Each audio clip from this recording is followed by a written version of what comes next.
आज ही क्यों नहीं, एक प्रेरणादायक कहानी। एक बार की बात है कि एक शिष्य अपने गुरु का बहुत आदर सम्मान किया करता था। गुरु भी अपने इस शिष्य से बहुत स्नेह करते थे, लेकिन वह शिष्य अपने अध्ययन के प्रति आलसी और स्वभाव से दीर्घसूत्री था। सदा स्वाध्याय से दूर भागने की कोशिश करता तथा आज के काम को कल के लिए छोड़ दिया करता था।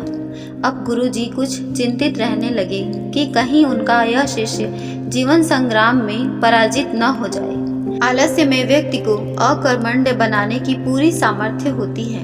ऐसा व्यक्ति बिना परिश्रम के ही फलोपभोग की कामना करता है।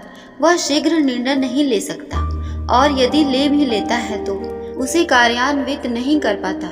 यहाँ तक कि अपने पर्यावरण के प्रति भी सजग नहीं रहता है और न भाग्य द्वारा प्रदत्त सुअवसरों का लाभ उठाने की कला में ही प्रवीण हो पाता है।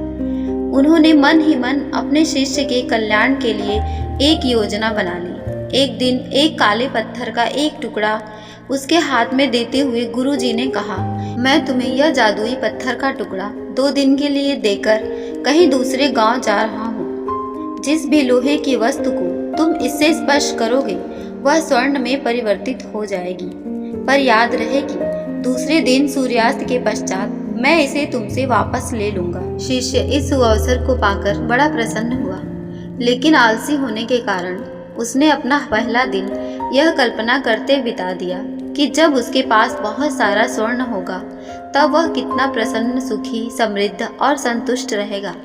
इतने नौकर चाकर होंगे कि उसे पानी पीने के लिए भी नहीं उठना पड़ेगा। फिर दूसरे दिन जब वह प्रातः काल जागा, उसे अच्छी तरह से स्मरण था कि आज स्वर्ण पाने का दूसरा और अंतिम दिन है।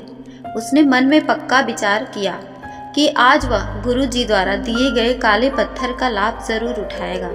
उसने निश्चय किया कि वो बाजार से लोहे के बड़े बड़े सामान खरीद कर लाएगा और उन्हें स्वर्ण में परिवर्तित कर देगा।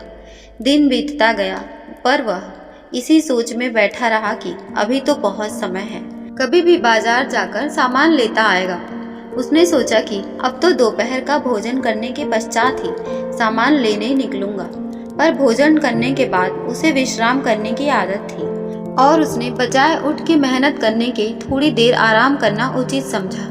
पर आलस से परिपूर्ण उसका शरीर नींद की गहराइयों में खो गया और जब वह उठा तो सूर्यास्त होने को था। अब वह जल्दी जल्दी बाजार की तरफ भागने लगा, पर रास्ते में ही उसे गुरुजी मिल गए। वह उनके चरणों पर गिरकर उस जादुई पत्थर को एक दिन और अपने पास रखने की याचना करने लगा, लेकिन गुरुजी नहीं माने और उस शिष्य का धनी होने का सपना चूर चूर हो गया।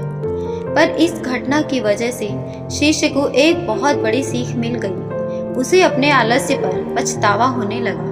वह समझ गया कि आलस्य उसके जीवन के लिए एक अभिशाप है और उसने प्रण किया कि अब वो कभी भी काम से जी नहीं चुराएगा और एक कर्मठ, सजग और सक्रिय व्यक्ति बनकर दिखाएगा। मित्रों, जीवन में हर किसी को एक से बढ़कर एक अवसर मिलते हैं, पर कई लोग इन्हें बस अपने आलस्य के कारण गंवा देते हैं। इसलिए मैं यही कहना चाहती हूँ कि यदि आप सफल, सुखी, भाग्यशाली, धनी अथवा महान बनना चाहते हैं तो आलस्य और दीर्घसूत्रता को त्याग कर अपने अंदर विवेक, कष्ट साध्य, श्रम और सतत जागरूकता जैसे गुणों को विकसित कीजिए। और जब कभी आपके मन में किसी आवश्यक काम को टालने का विचार आए तो स्वयं से एक प्रश्न कीजिए, आज ही क्यों नहीं।